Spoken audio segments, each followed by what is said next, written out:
Fala, abençoado de Deus! Estamos aqui para mais um vídeo para abençoar a tua vida e a sua família. O tema dessa mensagem diz o seguinte: era tempo de guerra, mas ele decidiu ficar dormindo e quando acordou, só havia destruição. Essa palavra hoje é uma palavra muito difícil. Até hoje, alguns estudiosos não entendem porque Deus permitiu estar registrado na Bíblia esse acontecimento. De uma pessoa que vai fazer algo terrível. Uma pessoa que ninguém imaginaria que ela poderia fazer tal coisa. E eu tenho certeza, se houvesse uma máquina do tempo, e eu pudesse ir lá, encontrar com essa pessoa, e dissesse a ela tudo que ela vai fazer, ela ia me mandar me matar. Ela ficaria muito ofendida por dizer tal coisa sobre o caráter, sobre a vida dela, sobre o comportamento dela. Ela nunca aceitaria que ela vai fazer o que ela fez. Eu tenho certeza que se eu fosse escrever uma biografia sobre a minha vida, eu não colocaria. Geralmente nas biografias vocês colocam alguns podres, né? Para dar uma pimentada no livro, para poder vender, né? Mas eu tenho certeza, se alguma dessas pessoas que fizeram biografias tivesse feito o que essa pessoa fez na Bíblia, ela não colocaria. Mas por que Deus colocou, expôs o seu filho, os podres dele, essa coisa tão terrível que ele vai fazer? Só por quê? Porque Deus não tem compromisso com você e comigo. Ele tem compromisso com a verdade dele. E ele é a verdade. E o que aconteceu com esse filho dele pode acontecer comigo e com você. Por isso eu te falo, assista até o final desse vídeo. Porque o que essa pessoa fez, eu posso fazer e você também. Porque o que levou ela a fazer, o que estava nela e fez ela cometer essas atitudes, está em mim, está em você. Então vamos lá, sem mais delongas. Eu estou falando do grande rei Davi. O grande rei Davi. E a Bíblia diz, em 2 Samuel, capítulo 11. Na verdade, capítulo 11 e capítulo 12. Mas principalmente no capítulo 11, onde vai começar a narrar esse episódio. E começa assim, 2 Samuel, capítulo 11, versículo 1. No tempo que os reis iam à guerra, bem, por que isso? No tempo que os reis iam à guerra. Só por quê? Porque os reis, geralmente, quando ia guerrear com outro país, com outros reis, eles não iam em tempo do inverno, nem na época de chuva, porque a logística ficaria terrível. Esse foi um dos motivos que Hitler perdeu a guerra, quando ele foi invadir a Rússia, e não era tempo de nevasca, e de repente caiu uma nevasca terrível. E o exército de Hitler não estava preparado para a neve. Os tanques, que era o maior poderio de Hitler, ficaram tudo parado. Os tanques de combustível congelando, os soldados desprovidos de socorro para suportar o frio.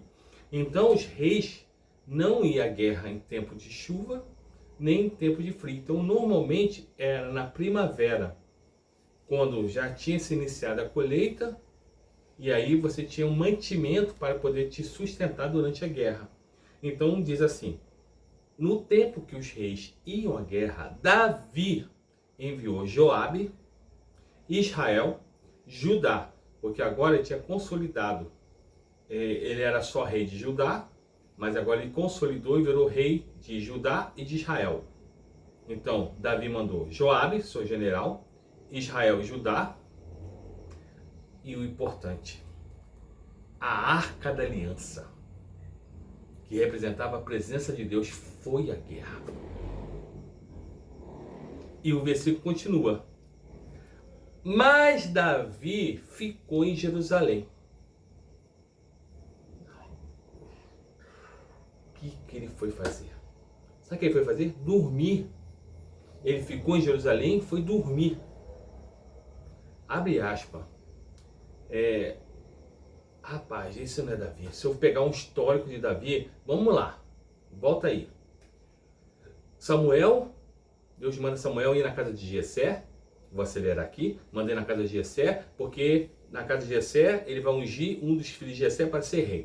Ele chega lá e avisa, ó, estou aqui porque Deus mandou eu ungir um dos teus filhos para ser rei. Aí logo Jessé falou, ó, Eliabe, homem forte, musculoso, ostentava, né, uma postura que fazia, esse cara já nasceu para ser rei. E Deus falou no coração de Samuel, eu rejeitei isso daí. E aí foi, quase todo mundo conhece essa história, né? Foi rejeitando um filho de cada vez. E aí Samuel fala assim, acabaste os teus filhos? Filhos. Tem um ainda. Tá lá cuidando das poucas ovelhas que eu tenho. Samuel falou assim, então traga ele, porque ninguém vai comer enquanto ele não chegar. Aí chega Davi, mas um detalhe. Davi estava trabalhando. Davi é uma pessoa que ele sempre trabalhava. Ele não ficava à toa. Enquanto todos os irmãos estavam à toa assistindo Netflix, ele estava trabalhando. E ele chega e ele é ungido rei. Quando ele acabou de ser ungido rei, ele podia ter feito assim, agora, meus irmãos, vocês vão cuidar daquelas ovelhas, porque vocês viram agora Samuel, o representante de Deus aqui, o grande profeta, o grande juiz, me ungiu rei. Eu vou ser rei. Vou sentar aqui agora. Não, ele acabou de ser ungido rei, sabe o que ele fez? Levantou e foi voltar a trabalhar. Então era um trabalhador, ele não fugia de trabalho, ele não fugia da luta, da labuta, ele não fugia. E outra coisa, característica forte de Davi, ele, enquanto estava lá cuidando das ovelhas, ele estava atento, sentinela, porque também escreveu que não dormita o guarda de Israel e nem pesteneja. Essa é uma linguagem militar, e eu vou contar, abre aspas de novo aí. Eu estava de serviço na guarda, e aí eu sempre fui muito prudente quando estava de serviço, eu não dormia um quarto de hora, não dormia, eu ficava vigilante. Mas um dia me botaram para poder estar lá na Vila Militar, no Teaduque de Caxias, me botaram na frente do quartel. Aí então, na frente do quartel, eu dava para mim ver o corpo da guarda. Tava lá o sargento, comandante da guarda, tava lá. E aí eu tava lá. E eu falei, poxa, aqui é melhor, porque eu tô vendo o movimento dos carros. Mas só que nesse dia eu tomei um antialérgico, porque eu tinha muito problema de coriza. Imagina ficar na guarda ali com coriza. Tomei um antialérgico. E eu tô andando para lá e para cá, que era de 2 às 4 da manhã que eu ia pegar. Meu irmão, eu falei, tô lá firme, forte, vigilante. De repente, só escuto aquele barulhinho assim, ó, passando. Os carros passando. Meu irmão, eu falei, rapaz, você não vai acreditar. Eu andei de uma ponta a outra do quartel dormindo. Eu dormi na posição segurando o fuzil assim. E quando eu cheguei na extremidade, eu dei de cara com a parede. Eu acordei assustado assim. E com a posição do fuzil, quando eu olhei assustado, olhei para o corpo da guarda, estava o sargento me olhando. E isso, Alexander, eu posso dormir tranquilo sabendo que você está tomando conta aqui da frente do quartel. Vai lavar o rosto, meu coronel, me dá o fuzil aqui. Rapaz, eu dormi. Graças a Deus não aconteceu nada, mas se houvesse uma invasão, o guarda estava dormindo. Mas Davi sempre foi atento. Quando o urso atacou, ele estava atento, ele protegeu as ovelhas. Quando o leão atacou, ele protegeu as ovelhas. Então, característica de Davi, trabalhador, não fugia do trabalho. Um homem que era zeloso, vigilante, ele não deixava, ele nunca era pego desprevenido pelo inimigo. E outra, depois ele vai virar general. Mais para frente ele vai vencer Golias, e esse Golias vai levar ele para um patamar, ele vira general, ele começa a ganhar guerras e mais guerra para Saul. E aí Saul começa a ter inveja dele, e depois de ter inveja dele, vai querer matá-lo, aí ele fica fugindo de caverna em caverna.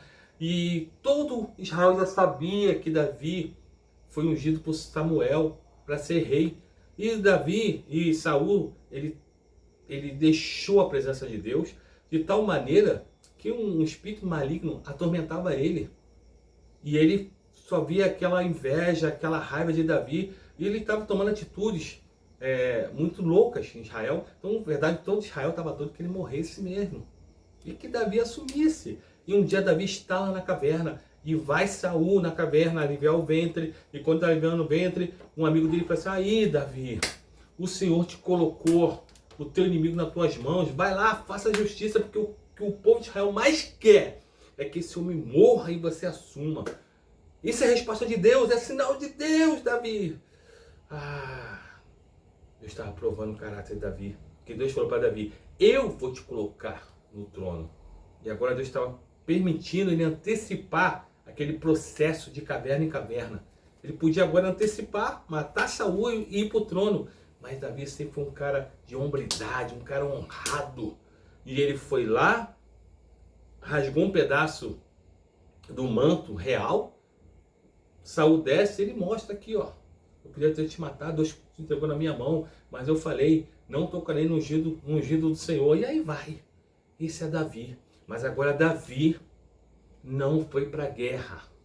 Talvez porque Davi se achasse uma pessoa que ele amava tanto a Deus, ele honrava tanto a Deus, que ele nunca imaginou que um dia ele poderia ser como se simples homens, como eu e você, falhos, imperfeitos, que desonra a Deus, que não vigia e comete pecados. Ele não, era grande rei Davi, porque foi dito a ele: Davi é um homem segundo o meu coração. Deus falou, deu esse testemunho que Davi é um homem segundo o meu coração. E ele talvez confiou nessa palavra de tal maneira, talvez ele teve o sentimento que lá na frente, anos depois, Pedro foi ter. Quando estavam os apóstolos lá, e Jesus falou assim: um de vocês vão me trair. E Pedro bateu no peito e falou assim: Senhor, todos esses, apontando para os amigos, para os outros apóstolos, todos esses podem te trair, mas eu nunca vou te trair. E Jesus falou: tu vai me negar 3 vezes, Pedrão, 3 vezes. Então, tu percebe que em todo momento, Davi, ele foi vigilante. Mas naquele momento, por que ele não foi à guerra? Porque ele já achava o seguinte, que Deus falou: Davi, toda a guerra eu vou estar à tua frente, e você nunca vai perder, eu vou sempre te dar a vitória, seja fiel a mim. E ele estava sendo fiel mesmo, então ele não perdia uma batalha. Ele falou assim: olha só, se o próprio Deus estava na batalha, por que ele foi dormir? E ele dormiu, acordou, estava passeando no palácio. Quando ele se debruçou e contemplou, porque o palácio do rei, a casa real, ficava acima de todas as casas. Então Davi tinha uma visão privilegiada de todas as casas. E não era que nem hoje, que a janela você tampa. Muitas janelas eram expostas. E aí, quando ele bateu o olho, havia uma mulher que estava cumprindo a lei. Levítico 15, a lei da purificação, porque dizia Levítico 15 que todas as mulheres depois da menstruação tinham que fazer a purificação, o banho da purificação. Ela acabou a menstruação dela, estava se purificando, ela estava cumprindo a palavra de Deus. E Davi, o grande Davi, segundo o coração de Deus, naquele momento, ele estava colocando em risco a fidelidade. E ele olhou, meu irmão, ele olhou. A primeira olhada, ele não tinha como evitar. Já dizia um grande amigo meu, João Varão Quase Perfeito, um dia chegou lá, um monólogo que eu faço, e ele diria assim para Davi: Davi, olha só, o primeiro olhar não tem como evitar. Mas o segundo sim, se você olhar a primeira e continuar e olhar a segunda é pecado, a primeira não, foi um acidente. Então, João Varão diria para Davi: já que o primeiro olhar não tem como evitar, o segundo é pecado, capricha no primeiro olhar. E não foi o que o Davi fez? Davi olhou, viu uma mulher se banhando, e quando ele olhou, ele fez o quê? Ctrl C, Ctrl V. Olhou, meditou, desejou, cobiçou, jogou para dentro do coração. Jogou. Augusto Cury, que é um dos maiores escritores, psicólogo, terapeuta, reconhecido no mundo todo, o livro dele é o mais vendido nessa área de terapia, de psicologia. Ele falou, é 15 segundos o tempo que você tem para resistir a um desejo ou um pensamento. 15 segundos. Davi lá debruçou, olhou Batseba, olhou cada curva e falou, aqui atrás da orelha tá sujo. Ele olhou detalhes, a ponto que, como Martim Lutero falou, você não tem como evitar que um urubu pouse sobre a tua cabeça, mas você pode evitar que ele pouse, faça ninho, coloque ovos, filhote. Davi fez minha casa e minha vida aqui, ó. Entrou aqui. O que aconteceu? O que aconteceu agora é o que pode acontecer comigo e com você. Desejo, todos nós temos esse desejo que Davi teve. E ele habita na nossa carne. É o desejo. Tu fala assim, não tem? Vou te dar um exemplo. Começa uma dieta. Segunda-feira vou começar uma dieta. Só tu falar isso, começa a aparecer aniversário para tudo que é lado. E aí daqui a pouco uns amigos chamam para encontrar, daqui a pouco você tá lá no meio dos amigos comendo pizza, comendo tudo, e você tá o quê?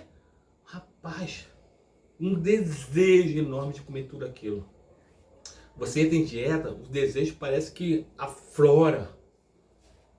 Você tem esse desejo, só que ele é de menor importância, menor força, mas você tem, você conhece esse desejo. O desejo de ter alguma coisa que não é teu, desejo todo mundo tem. Só que se você deixar ele se alimentar, esse desejo ele se torna um monstro, porque ele é um monstro que habita na tua carne. Por isso que Paulo fala que devemos mortificar a nossa carne. Que Paulo falou que ele esmurrava a carne dele, não literalmente, ele não dava soco. Ele falou que ele tinha que manter aquele desejo dominado. O próprio Martim Lutero falou, eu peguei a minha carne e joguei no rio, na lagoa, para ela morrer afogada. Não é que a abençoada sabe nadar? Ele descobriu que aquele desejo era muito forte. Por isso que os monges, quando eles queriam buscar Deus, e aquele desejo, ele viu que estava ali na carne dele, o que eles fez? Os monges, com uma boa intenção, começaram a se isolar em mosteiros para poder não ter contato com o mundo, para que aquele desejo pudesse ser morto. Mas o que eles descobriram, os monges? Eles descobriram que o desejo não está em si no ambiente. Claro que o ambiente pode aumentar o desejo, mas o desejo está na carne. Você pode se isolar na lua, que você vai ter desejos. Há uma história que tinha 2 monges caminhando. E eles conversando sobre tentação, se desviar do mal. E de repente esses 2 monges viram uma donzela e uma poça d'água muito grande, um pouco funda. E ela com aquele vestido de realeza. E ela não conseguia atravessar. E aí um dos monges está conversando com o amigo dele sobre tentação, fugir da tentação e tal. E ele olhou aquela situação, conversando com o amigo. E ele olhou do lado, não tinha nenhuma tábua, nada que pudesse ajudar aquela donzela. O que ele fez? Ele, vindo com o amigo, ele... Com licença, senhorita. Pegou ela no colo, atravessou com a água no joelho, chegou do outro lado, colocou a donzela, falou assim, ó. Aí ela, muito obrigado, ele, de nada. E continuou conversando com o amigo dele. Passou 1 hora daquele fato, o amigo dele fala para assim, ó, eu não tô aguentando, tenho que falar contigo. Ele, o que foi, rapaz? Rapaz, como é que tu fez isso? Que absurdo, que loucura. O que eu fiz, cara? A gente tá falando sobre fugir da aparência do mal. A gente tava... fugir daquilo que pode levar à tentação, e você pegar aquela mulher no colo. Fala assim, cara, eu só fiz um ato de cavalheirismo. E outra, eu não desejei ela. Peguei ela no colo, atravessei, botei ela do outro lado, e olha, ela ficou lá atrás, já tem há 1 hora atrás. Eu deixei ela lá atrás, há 1 hora atrás. Mas você está carregando ela no teu coração, na tua mente há 1 hora. Você que está pensando nela, eu não estou pensando nela. O desejo, meu irmão, há uma passagem que quando Caim e Abel foram oferecer sacrifícios, e aí, todo mundo conhece essa passagem, Deus rejeitou a oferta de Abel e, aceitou a oferta de Abel, rejeitou a de Caim. Caim ficou irado, ficou ciumado e ele está andando engraçado. O Abel que foi aceito a oferta, ele a Bíblia não resiste que ele teve alguma experiência com Deus. Mas agora Caim que foi rejeitado vai ter uma experiência, porque Deus vai falar com Caim. Porque Caim estava com um semblante baixo. Ninguém talvez imaginasse que estava no coração dele, mas Deus conhece o coração dele, conhece o meu coração, conhece o teu coração. E ele falou assim, ó, Caim, se tu procederes bem, não serás aceito. Se tu fizeres o que é correto aos meus olhos, eu não vou aceitar, não só a tua oferta, mas aceitar a tua vida e você, tudo que você faz. Por que tu vai deixar que esse sentimento aí, esse desejo que está crescendo no teu coração te dominar? Não cabe a você dominá-lo? Porque Deus viu que o desejo que Caim estava tendo era de matar o irmão. Deus deu um alerta. Não deixe ele te dominar. Domina ele antes que ele vire um monstro e te domine e você não tem mais força. Ele te cega. E quando o desejo te cega, meu irmão, tu vai fazer coisas que você nunca imaginou fazer. Se esse desejo te dominar, você vai fazer igual o Davi fez, vai fazer agora é mesmo que eu vou contar, e pior. Então aconteceu? Davi desejou e ele vai fazer uma coisa. Ele vai, chama um servo dele e pergunta, quem é aquela mulher? Olha esse detalhe. Deus está dando uma oportunidade a Davi. Porque quando ele souber quem é a hora dele parar e aquele desejo, ele colocar debaixo dos pés dele e clamar a Deus, o Deus que ele conhecia, que deu tanta vitória a ele. E ele falou assim, quem é essa mulher? Olha o que o servo vai dizer. Não é ela Batseba, esposa de Urias? Ha. Sabe quem era Batseba? Aí você, mas ali, de repente, Davi não conhecia Batseba. Pode ser, mas conhecia Urias. Só por que conheceria Urias? Porque Urias, em 2 Samuel, capítulo 23, vai dizer que ele era um dos 30 valentes de Davi. Aqueles que, quando ele estava de caverna em caverna, estavam ali lutando com ele.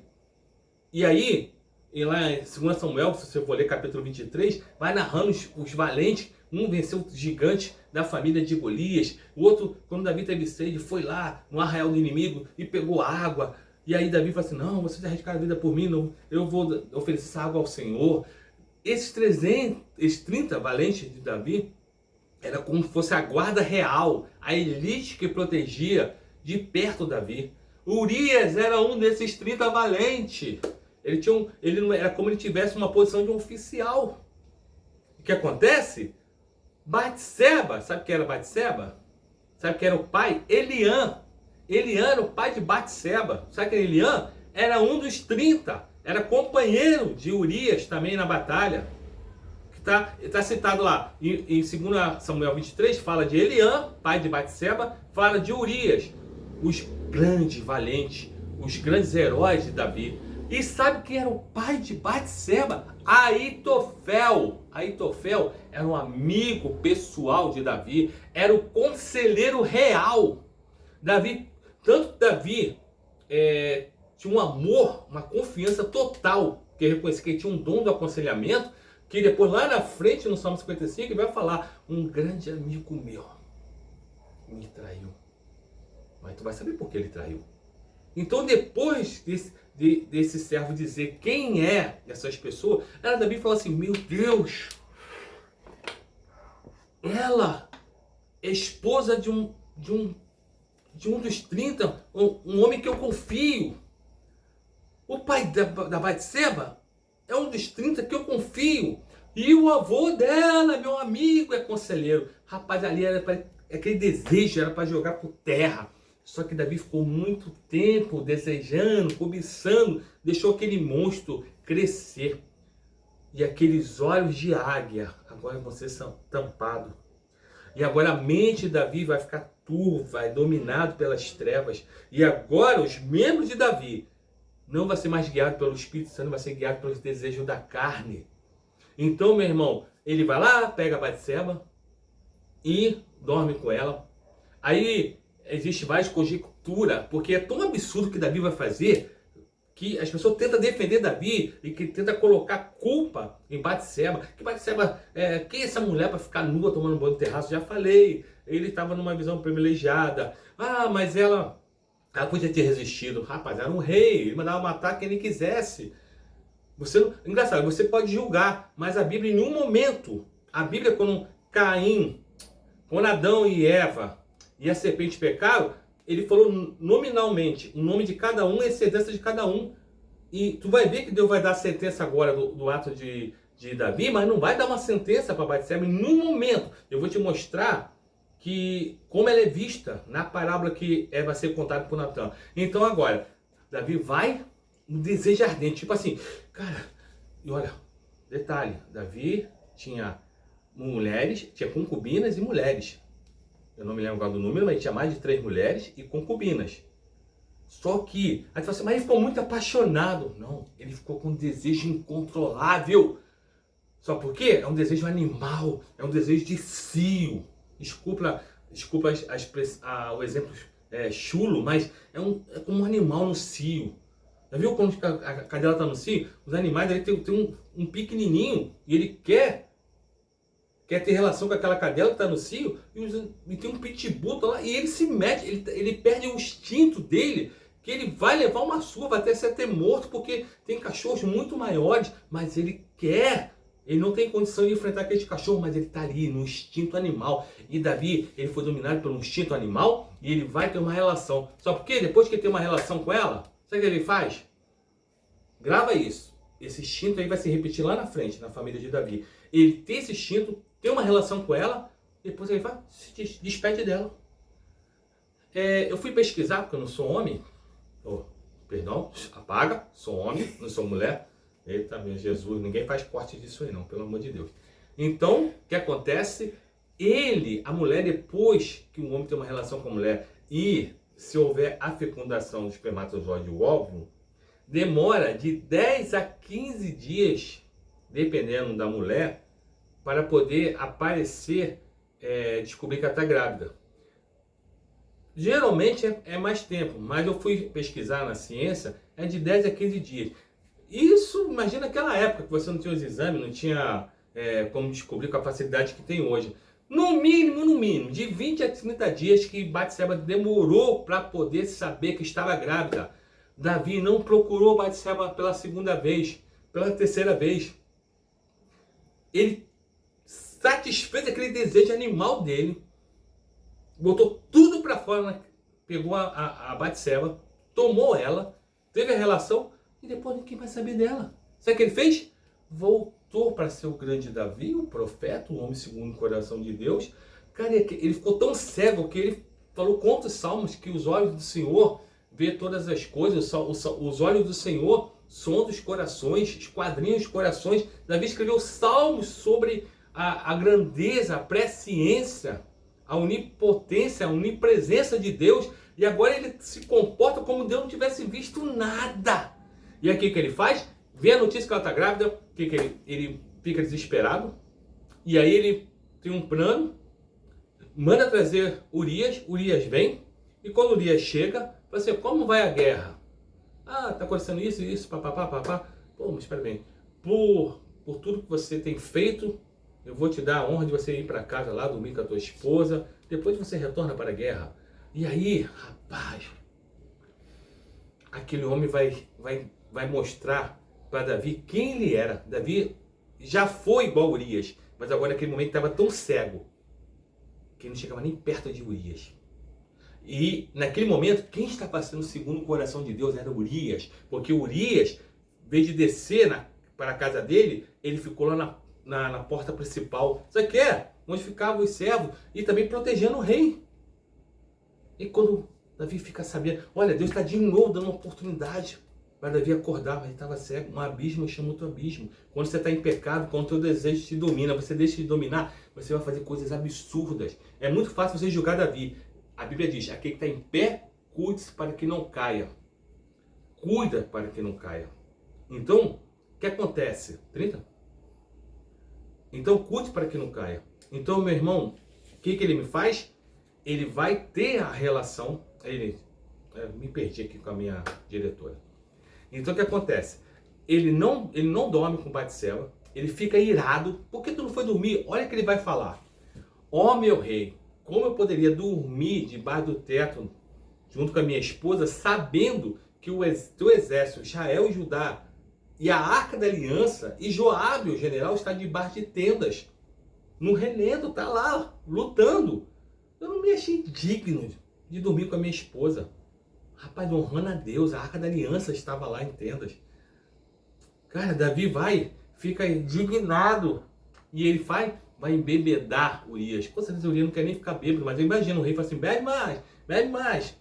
É o comandante, é o rei. E ele bebendo. Urias ficou bêbado. Ele falou assim, agora vai deitar com a tua mulher. Ele ficou bêbado. O sentido deles ficou zonzo. Ficou meio desequilibrado. Mas o caráter de Urias não foi mexido. Ele não dormiu. Aí ele vai, um abismo chama outro abismo. Davi vai e prepara um plano maquiavélico. Eles mandam uma carta para Joabe. Coloque Urias na fronte de batalha, pior fronte. E quando ele recebe aquela carta, porque Israel já tinha dominado os amonitas, só faltava Rabá, que era a cidade forte. Ele olhou lá e falou assim, olha, aquele lado ali fica os valentes dos amonitas. Vou botar ele ali. E aí, olha que a Bíblia fala, que eles se aproximam, o portão abre, os valentes de Rabá saem. E aí o que acontece? Joabe me dá uma ordem, recua. E aí, manda Urias avançar. Mas sem retaguarda. E quando ele avança, todo mundo sabe que você vai ver esse filme, quando você se aproxima muito dos muros, os flecheiros vão lançar as flechas. E não deu outra, lançaram as flechas e morreu. Olha um detalhe. Urias morreu e morreu algumas pessoas junto com ele, alguns soldados. E aí Joabe manda o mensageiro avisar a Davi. Olha, cuidado que Davi vai ficar irado, porque todo mundo sabia que Davi era um homem muito justo, né? Ele não gostava de justiça, ele podia brigar. Como é que você foi imprudente de se aproximar perto dos muros, sabendo que os flecheiros iam acertar? Quando Davi, de repente, começar a se irar, já diga assim, ó, morreu alguns soldados, mas morreu Urias. E aí, quando ele dá a notícia, assim o mensageiro fez, e ele falou assim, ó, fala para Joabe não ficar assim, porque a guerra assim, morre aqui, morre lá, isso acontece.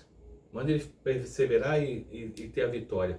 Rapaz, ele não fez nem luto por Urias, um dos 30 valentes dele. Engraçado, quando Saul, que queria matá-lo e perseguiu ele durante anos, de caverna em caverna, ele ficou de luto e chorou por Saul, o inimigo dele.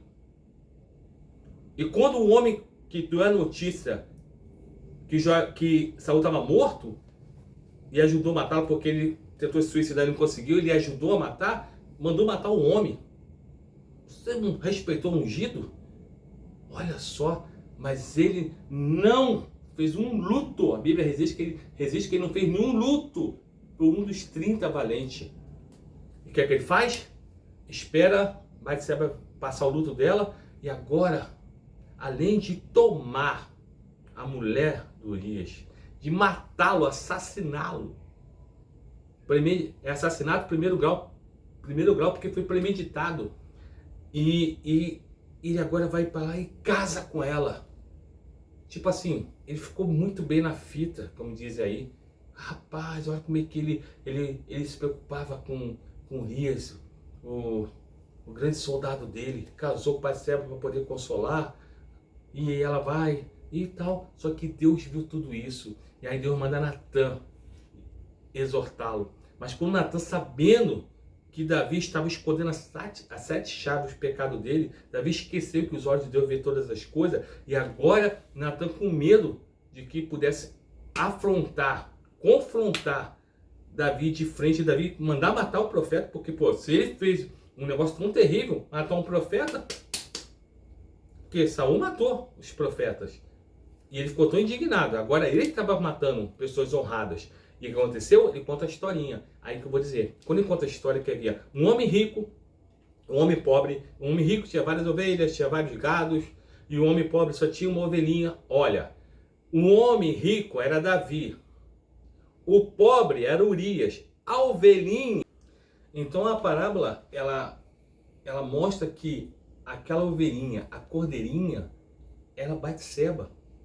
E que o dono dessa cordeirinha cuidava dela como fosse uma filha, com amor, com carinho, comia junto à mesa, junto aos seus filhos. Então, na parábola, o homem mau vai ser esse, Davi, que ele, como um homem rico, recebe uma visita e, em vez de pegar uma dessas ovelhas, um dos seus gados, que ele era um homem muito rico, tinha muitas coisas, muitos rebanhos, ele vai lá e olha a palavra, a Bíblia, na palavra, toma a ovelhinha do homem pobre. Toma! E Davi lembrou aquele Davi atrás, homem de caráter. Eis que eu digo que esse homem digno de morte, e que o que ele tirou desse homem pobre seja restituído 4 vezes. Grava esse 4 vezes aqui. Natan mete o dedo na cara dele, bate na table, olha na face e fala assim, esse homem és tu, Davi. Davi, as escamas caem, que nem Paulo, e o pecado vem à tona. Ele fala assim, rapaz, eu estava cego e Deus viu todos os meus pecados. Vou morrer. E ele ali com o coração pedindo perdão a Deus, e Deus usou o profeta Natan e falou assim, tu não vai morrer. Mas agora, por esse mal que você praticou, e olha o que ele vai falar, por causa da tua atitude, Davi, o nome do Senhor está sendo blasfemado. Ué, não é esse o povo de Israel, o povo escolhido por Deus? Olha só, o que o homem segundo o coração de Deus acabou de fazer. Natan falou que por causa da atitude, o mau testemunho de Davi ia se espalhar por todos os inimigos de Israel e iam blasfemar de Deus. Deus falou assim, agora a espada não vai sair da tua casa, não vai faltar guerra. E eu vou levantar dentro da tua própria casa. Então, o que vai acontecer agora? Olha só. Aminon, o mais velho. Lembra do desejo de Davi? Por Batseba, um desejo que veio forte. Aminon diz que começou a desejar a irmã Tamar, por parte de pai. Tamar era irmã, pela mesma mãe, de Absalão. E diz que Aminon desejou de tal maneira a irmã Tamar, que ele ficou doente. Aí um amigo aconselhou, armou um estratagema para poder, ele finge que está doente, a irmã lá cuidar dele, e o Davi permite, quando ele vai cuidar, ele faz que nem o pai fez. Toma, Tamar. E a violenta. E ele, como um animal, que nem um pai, aquele desejo carnal, a carne, que eu quero essa mulher, e tem a relação sexual com ela. E quando acabou aquele fogo estranho, que não era o fogo do Espírito Santo, era um fogo estranho, que estava ardendo na carne, os desejos dominando ele, a Bíblia fala que ele fez que nem Davi, que dispensou, mandou Batseba voltar para casa. Pronto, agora já liberei todos esses meus desejos. E Aminon diz que com a mesma intensidade que ele desejou a irmã, ele estava com nojo agora dela. E mandou o servo dele, tira ela daqui e fecha a porta. E agora o irmão Absalão vê a irmã assim, acolhe na casa dele. E o Absalão fala assim, calma irmã, ele é teu irmão, vamos esperar. Porque ele esperou a atitude do pai. E o que acontece? O pai diz que quando ficou sabendo, ficou irado. Mas ele lembrou, rapaz, eu fiz pior. Não tenho cara para fazer nada. E foi o que ele fez, não fez nada. Se passou, se não me engano, eu esqueci agora, se foi 12 ou 3 anos. Absalão guardou-se no coração. Aí tosquiou as ovelhas, mandou o pai vir, os irmãos todos, uma estratégia dele também, para poder comemorar ele estava tosquiando as ovelhas, né? E comemorando com isso. E aí o que aconteceu? O pai suspeitou, mas ele ludibriou bem o pai, ele liberou os filhos, quando chegou lá e falou para o servo, agora ó, pode fazer, que eu me responsabilizo, pode matar meu irmão. E matou Aminon, e Absalão fugiu. E agora o que aconteceu? Passa um tempo, Absalão volta, depois Absalão tenta derrubar o pai, dá um golpe de estado, depois ele é morto, ele ia ficar preso na cabeça num galho, e um homem vai lá, e Joabe manda matar, e aí agora já morreu. Ó, Aminon, agora morreu Absalão, Tamar foi estuprada. Lembra que ele falou, quando ele escutou a parábola? Que o que foi feito a esse homem pobre que tomaram a ovelha dele, que 4 vezes seja restituído o que foi tirado dele. Aminon morto, Absalão morto, Tamar estuprada. Adonias, sabe o que vai fazer agora? O pai morre, tenta dar um golpe de tirar. Aliás, o pai estava vivo, Davi não estava vivo, está prestes a morrer. Ele tenta dar um golpe para que Salomão não assuma. E o que ele faz? Davi vai, bota a Salomão como rei, e lá na frente ele continua tentando dar um golpe e acaba ele sendo morto 4 vezes. Olha a perda. Olha o fruto do pecado. O fruto do pecado é a morte. Meu irmão, como eu falei no início, o que o Davi tinha e teve, eu tenho, você tem. Desejos. Esse desejo tem que ser dominado. Usa a palavra como lâmpada. A palavra, a Bíblia diz que a palavra é como uma faca de 2 gumes, que faz divisão da alma, da medula, do espírito, e é apta para discernir os pensamentos e desejos do coração. Cuidado com esse desejo que parece tão simples, você trata como se fosse um animalzinho de estimação. É simples. Um desejo que você tem por uma mulher que não é tua, um homem que não é teu, e você fica brincando com o jogo de sedução. Meu irmão, o adultério destrói vidas, o adultério destrói famílias, fere. Olha o que Davi aconteceu com Davi. Você é um desejo que é tão forte que você acha que não pode te dominar e você extravasa ele. E você perde um casamento, arrebenta teus filhos, arrebenta quem está ao redor, amigo, arrebenta todo mundo, meu irmão. Um desejo que pode ser que nem Caim, uma inveja tão forte que você vai fazer um mal para uma pessoa que você nunca imaginou. Meu irmão, Deus deixou registrado isso para mostrar que Davi era segundo o seu coração, um homem digno, fiel, de caráter. E quando ele deu lugar à carne dele, quando ele não fugiu da aparência do mal, quando ele não cumpriu as orientações da Bíblia, da palavra de Deus, ele fez algo que ele nunca imaginou fazer. Cuidado, que você de repente está prestes a fazer como Davi.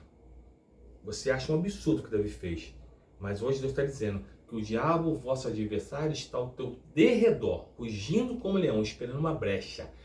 Ele esperou muitos anos até que Davi desse essa brecha. Cuidado, porque de repente você está dando uma brecha.